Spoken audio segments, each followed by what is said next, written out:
Bismillahirrahmanirrahim. Assalamualaikum warahmatullahi wabarakatuh. Alhamdulillah, salaman wa salawatan ala rasulillah ibnu abdillah. Asyhadu alla ilaha illallah wa asyhadu anna muhammadan abduhu wa rasulullah.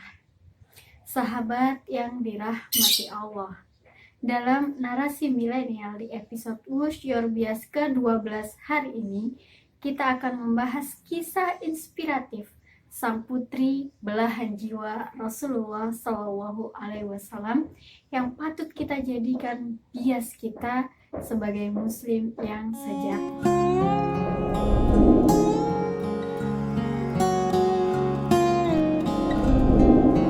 Putri yang sangat mirip dengan Rasulullah menjadi belahan jiwa yang pandai menyimpan rahasia, Fatimah Az-Zahra.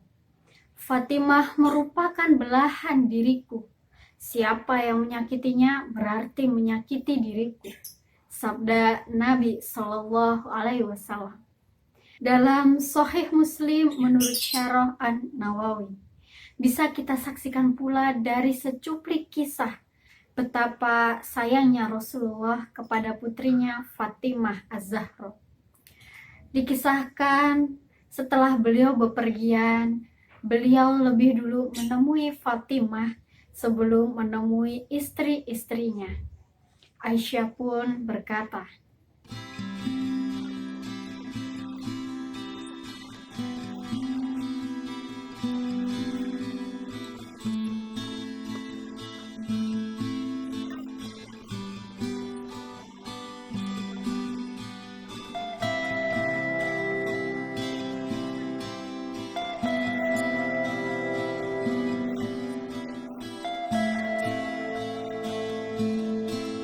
sungguh pemandangan yang sangat indah, sejuk, lagi menenteramkan. Fatimah adalah anak bungsu dari Rasulullah dan juga Khadijah. Walau demikian, sebagai putri dari manusia yang agung, Fatimah terkenal sangat dewasa. Ketika menginjak usia 5 tahun, Fatimah mengalami peristiwa yang sangat besar, di mana turunnya wahyu dan juga tugas berat yang diemban oleh ayahnya Rasulullah. Dan ia juga menyaksikan betapa kejamnya kaum kafir melancarkan gangguan kepada ayahnya Rasulullah Shallallahu Alaihi Wasallam, hingga cobaan berat yang menimpanya, yaitu meninggalnya ibunda Khadijah, yang mana membuat dirinya dan juga Rasulullah sangat sedih. Fatimah adalah seorang wanita yang mempunyai pertalian darah kenabian dan keturunan seorang yang terpilih. Hasan Husain, Zainab, dan Ummu Kulsum adalah buah hatinya bersama Ali bin Abi Thalib, suami serta orang kepercayaan Rasulullah. Salah satu kisah teladan yang dapat kita tiru adalah menjaga rahasia. Dikisahkan ketika Rasulullah mengalami sakit dan semakin berat, istri-istri beliau berkumpul di sekelilingnya. Dan saat itu Fatimah datang menjenguknya. Setelah dipersilahkan duduk putrinya, beliau membisikkan sesuatu pada Fatimah. Bisikan pertama, Fatimah menangis. Namun pada bisikan kedua, Fatimah tertawa. Setelah Fatimah beranjak pulang, Aisyah pun menanyakan apa yang telah disampaikan oleh Rasulullah, sehingga ia menangis lalu tertawa. Namun Fatimah berkata, "Saya tidak akan membuka rahasia Rasulullah."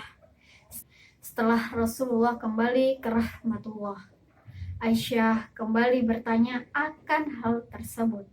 Akhirnya Fatimah pun menjawab, "Kalau sekarang bolehlah." Sembari melanjutkan,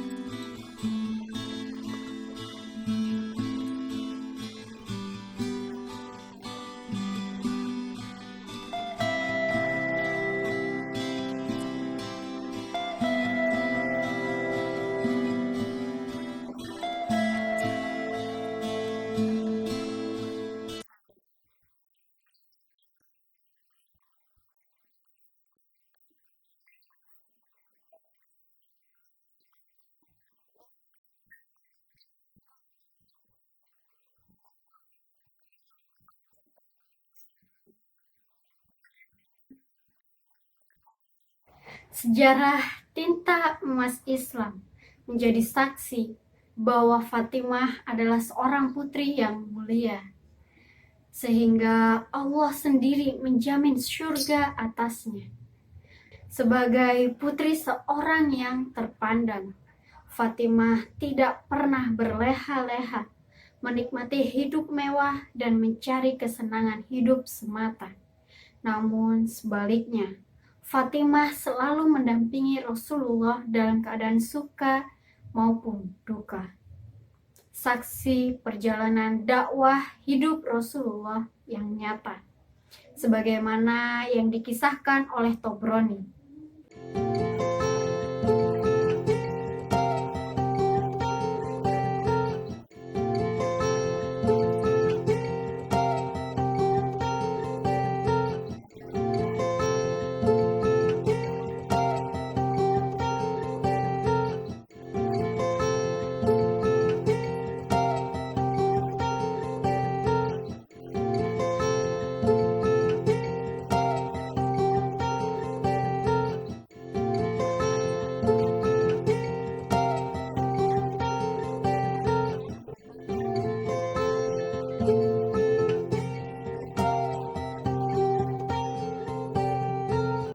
Dalam hiruk-pikuk pertarungan yang dialami kaum muslimin, tampaklah seorang putri, sang belahan jiwa, menjadi teladan bagi muslimah masa kini. Di tengah-tengah pertempuran, tidaklah berada dalam panggung yang besar, tetapi bekerja di antara pukulan-pukulan pedang, tikaman-tikaman tombak, serta hujanan anak panah yang menimpa kaum muslimin untuk menyampaikan air, makanan, hingga obat-obatan untuk para prajurit. Dalam kisah lain, diceritakan ketika Rasulullah berada di sebuah masjid, datanglah sang musafir. Ia meminta belas kasih karena ia telah kehabisan makanan dan harta. Kemudian ia mengatakan kepada Rasulullah bahwa pakaian yang ia miliki hanyalah yang saat itu ia gunakan. Namun Rasulullah meminta maaf karena tidak memiliki makanan atau benda lainnya yang bisa diberikan kepada sang musafir. Namun Rasulullah menyuruhnya datang ke rumah beliau untuk menemui putrinya Fatimah. Dan sesampainya di rumah Rasulullah, ia menyampaikan maksud kedatangannya kepada Fatimah secara langsung. Fatimah yang memiliki kelemah lembutan hati berpikir apa yang bisa ia berikan kepada sang musafir, bahwa dalam saat itu kondisinya pun tidak memiliki apapun yang bisa diberikan untuk sang musafir. Namun setelah ia berpikir, ia teringat bahwa ia masih memiliki sebuah kalung dari Ali bin Abi Thalib, yang mana kalung tersebut adalah hadiah spesial dari pernikahannya.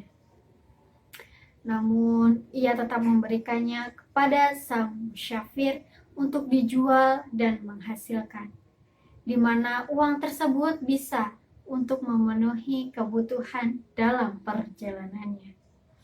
Kemudian setelah mendapatkan kalung tersebut, sang musyafir kembali menemui Rasulullah.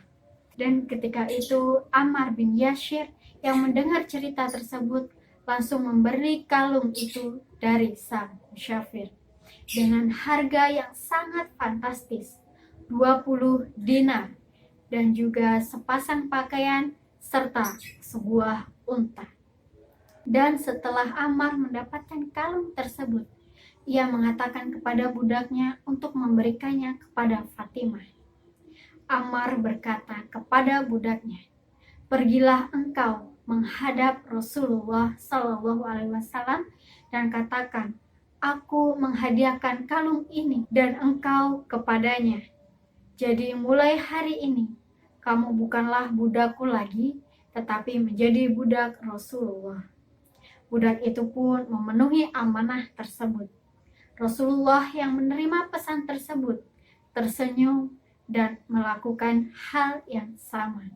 Inilah keistimewaan putrinya, tak pernah terbudak oleh harta, bahkan satu-satunya harta yang dimilikinya ia berikan kepada orang-orang yang lebih membutuhkannya dan menjadi berkah.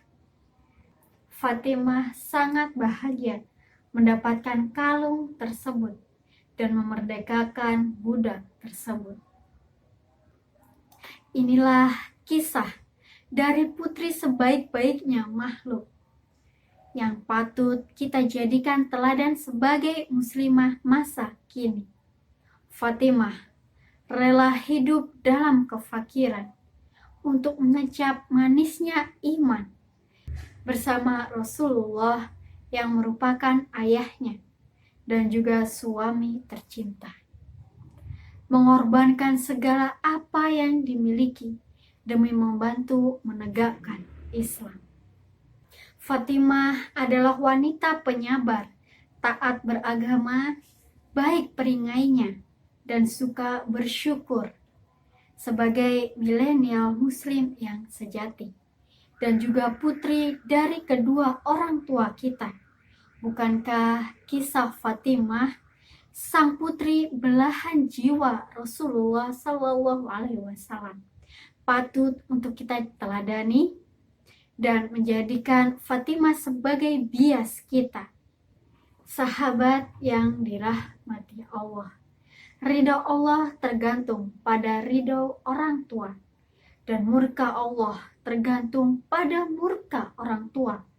Maka berbaktilah, berdoa untuknya, karena tak ada balasan yang setimpal atas semua kebaikan yang mereka berikan.